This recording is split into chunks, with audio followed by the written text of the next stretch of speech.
Subscribe my YouTube channel Arifia Education.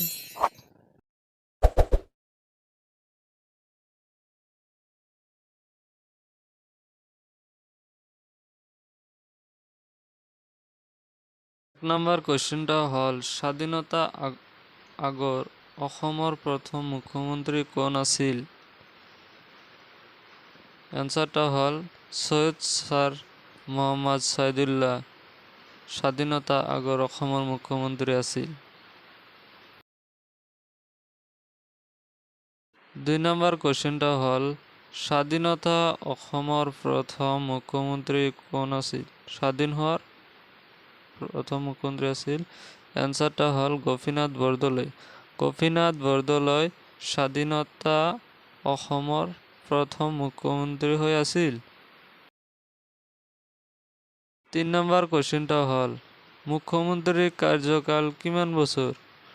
মুখ্যমন্ত্ৰীৰ কাৰ্যকাল কিমান বছৰ? এনসাৰটা হৈছে 5 বছৰ। 5 বছৰ অসমৰ মুখ্যমন্ত্ৰীৰ কাৰ্যকালৰ বয়স।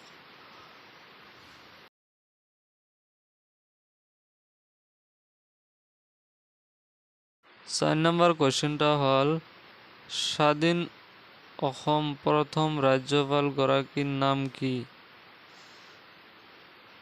এনসাৰটা হৈছে ছাৰ ছালেহ মহম্মদ আকবৰ ছাইদিৰ স্বাধীনতা অসমৰ প্ৰথম ৰাজ্যপালৰ গৰাকীৰ নাম।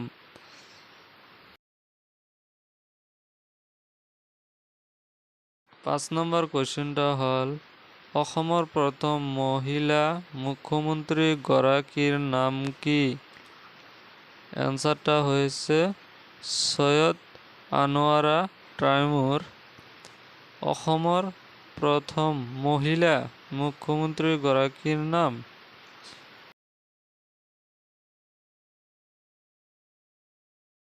6 নম্বৰ কোৱেশ্চনটা হ'ল ৰাজ্যিক প্ৰশাসন মুৰব্বী কোন আছিল? এনসাৰটা হল ৰাজ্যপাল। ৰাজ্যপাল ৰাজ্যিক প্ৰশাসনৰ মুৰব্বী আছিল।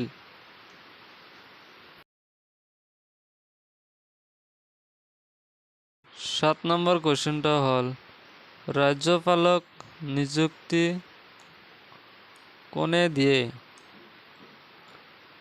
এনসাৰটা হৈছে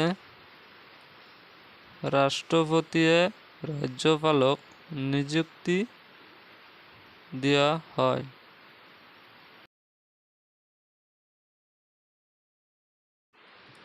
8 নম্বৰ কোৱেশ্চনটা হ'ল মুখ্যমন্ত্ৰীক নিযুক্তি কোনে দিয়ে?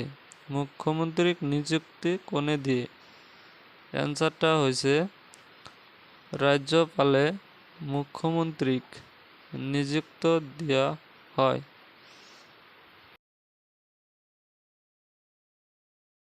9 নম্বৰ কোৱেশ্চনটা হ'ল বিধানসভাৰ অধ্যক্ষজনক নিৰ্বাচিত কোনে কৰে? বিধানসভাৰ অধ্যক্ষক নিৰ্বাচিত কোনে কৰে?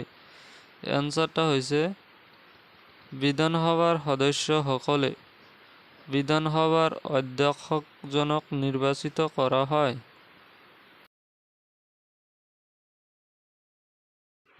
10 নম্বৰ কোৱেশ্চনটা হ'ল অসমৰ বিধানসভাৰ আসনৰ সংখ্যা কিমান?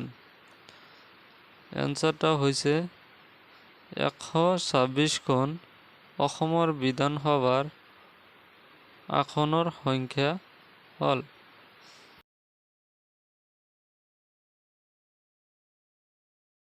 11 নম্বৰ কোৱেশ্চনটা হ'ল অসমৰ লোকসভাৰ আসনৰ সংখ্যা কিমান? এনসাৰটা হৈছে 14খন। অসমৰ লোকসভাৰ আসনৰ সংখ্যা হ'ল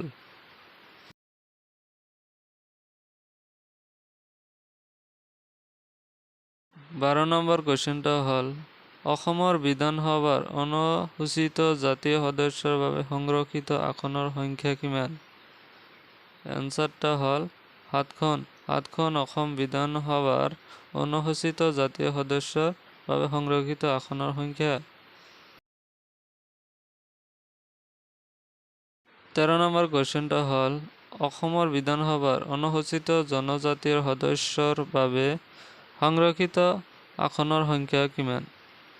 এনচাৰটা হ'ল 14খন। 14খন অসম বিধানসভাৰ অনুসূচিত জনজাতীয় সদস্যৰ বাবে সংৰক্ষিত আসনৰ সংখ্যা।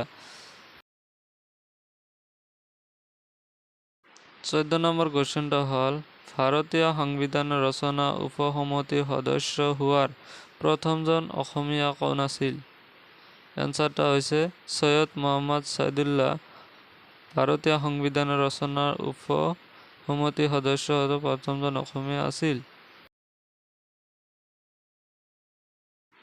15 নম্বৰ কুৱেশ্যনটা হ'ল অসম চুক্তি স্বাক্ষৰিত কেতিয়া হৈছিল? এনচাৰটা হ'ল 1985 চনৰ 15 আগষ্টত অসম চুক্তি স্বাক্ষৰিত হৈছিল।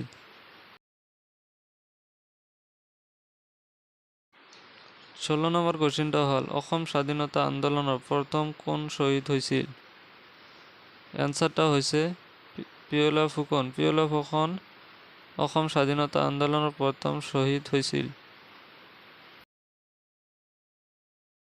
17 নম্বৰ কুৱেশ্যনটা হ'ল 1930 চনত লণ্ডনত অনুষ্ঠিত ঘূৰ্ণীয় মেজমেলত প্ৰতিনিধিত্ব কৰা অসমীয়াজনৰ নাম কি? এনচাৰটা হ'ল চন্দ্ৰধৰ বৰুৱা। 1930 চনত লণ্ডনত অনুষ্ঠিত ঘূৰ্ণীয় মেজমেলৰ প্ৰতিনিধিত্ব আছিল। 18 নম্বৰ কুৱেশ্যনটা হ'ল গুৱাহাটী হাইকোৰ্ট কেতিয়া স্থাপিত হৈছিল? এনচাৰটা হ'ল 1848 চনত গুৱাহাটী হাইকোৰ্ট স্থাপিত কৰা হৈছিল।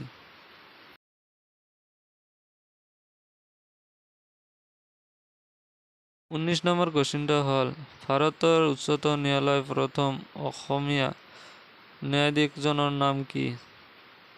এনচাৰটা হ'ল পবিত্ৰ কুমাৰ গোস্বামী।